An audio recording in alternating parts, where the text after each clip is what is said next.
Welcome back, Guardians, to another daily Destiny video. And in this Destiny video, we're going to be giving this channel's first review of Xur, Agent of the Nine. We're going to be calling this week 1 of Xur, but obviously this isn't Xur's first week here at the tower. It's like his 50-something, not completely sure. But this is our first review, so we're going to be calling it week 1, and of course, the rest of the weeks will keep going up by 1, unless you guys want me to change it to what the actual week of Xur is. So we're going to be starting here, and we'll be giving a little review about Xur's inventory this weekend. Starting off with the curios, we have Emerald, Coil, and Void Drive for those blue sparrows that want to be upgraded. And we have 3 heavy ammo synths for 1 strange coin, 3 of coins for 7 strange coins. Quite confusing. 2, oh, sorry, that's mine. Exotic.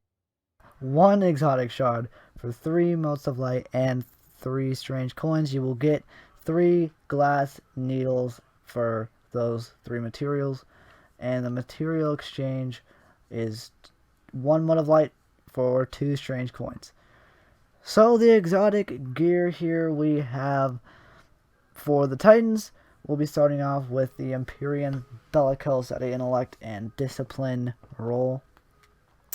The perks on this thing are Inverse Shadow, Heavy Lifting, and Better Already, which is actually a pretty good situational perk. But the main thing on this helmet is the anti-grav thrusters, where basically where you're up in the air and you aim down your sights, you will be held still for a short time. And the other perk on this is where you collect orbs while your super is full, and that will recharge your melee ability. Basically, the whole picking up orbs while your super is full thing, I don't really buy it. I don't really like it. Mainly because I don't want to be wasting those orbs on something like my melee ability, which is only really used in certain situations, especially if I'm a Titan using Melting Point. Normally I'd be running Insurmountable Skull Fort to always have a melee charge at the ready, and wasting some orbs that are gonna get picked up even if my melee is full.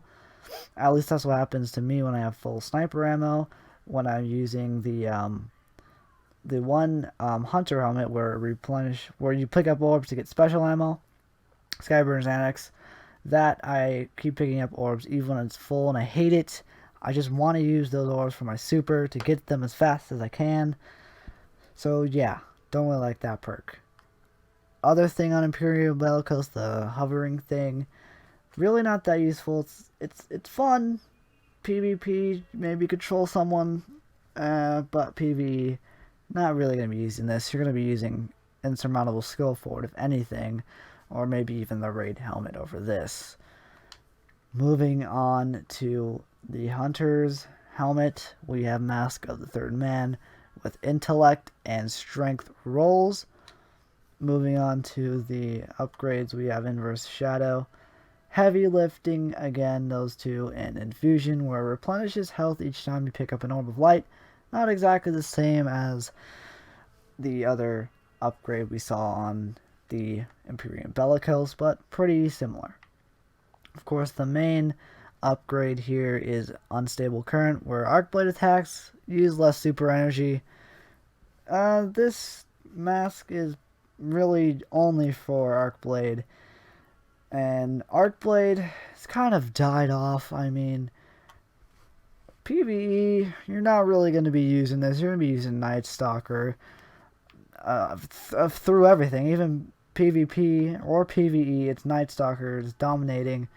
I mean, occasionally you get the Gunslinger, and I guess small maps with tight corners on the Crucible, this super Arcblade could be quite useful, and getting those extra Arcblade swings to either get out of a sticky situation or to get that extra kill could be useful, but otherwise this is something you're not going to be buying unless you're a MLG Pro at Arcblade. But otherwise, urgent buy, no, not at all. For the Warlocks, you're getting Skull of Dire Ahamkara, and you are getting hands-on, where you get bonus super energy from melee kills, second thoughts, bonus super energy from special weapon kills, and invigoration, where you gain bonus melee energy on orb pickups. And also, I forgot to tell you, this is at a full strength roll, so this is basically a melee styled helmet for the upgrades. The main perk here for the Skull of Dire Ahamkara is you take reduced damage while using your Nova Bomb, and you get improved siphon abilities. So this is a Nova Bomb, or in better terms, a Void Walker helmet for Warlocks.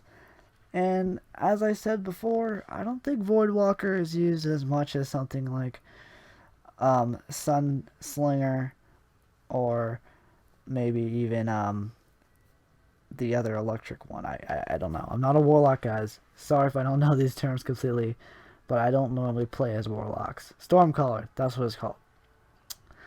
And what I do know, though, is that Nova Bomb is not as useful as something like Sunslinger, as where Sunslinger, in the raid, you're going to want that on hard mode if you die to get back in, because I have yet to play the raid, but I'm guessing that you will not be able to get revived as past hard modes have been. So yeah. And is this helmet useful? Well, if you're a Nova Bomb guy, yeah, get it. Why not? Especially for PvP, when people are running at you with shotguns and whatnot, you're gonna want that to live, to get life and Nova Bomb actually out there. So, and also this is basically well, it is melee, everything pretty much. So if you want your melee on your Void Walker like that, get this for you. Only if you're a Void Walker, that is a good helmet. Otherwise, Stormcallers and Sunslingers, don't worry about this too much. And the body engram is our exotic engram this week. This is a year 2 engram, and basically the only thing you're gonna get from this engram is Crested Alpha Loopy over and over and over, unless you get lucky and you don't get crest again. It's pretty repetitive how much I get crest and I see others get crest. It's basically the only exotic chestplate I see get dropped from these engrams. The legacy engram, of course, is heavy. Once again, this is a year 1 engram, so don't buy it unless you're still in year 1. And it's 31 strange coins for a random year 1 exotic. But of course, if you get maybe, for example, Thunderlord, which is in year 2, then you will unlock the year 2 version in the weapon thingy, where you can purchase the year 2 version. So yeah, I hope you guys enjoyed the first week of our review of Xur. So I thank you guys for watching, and I will see you Guardians later.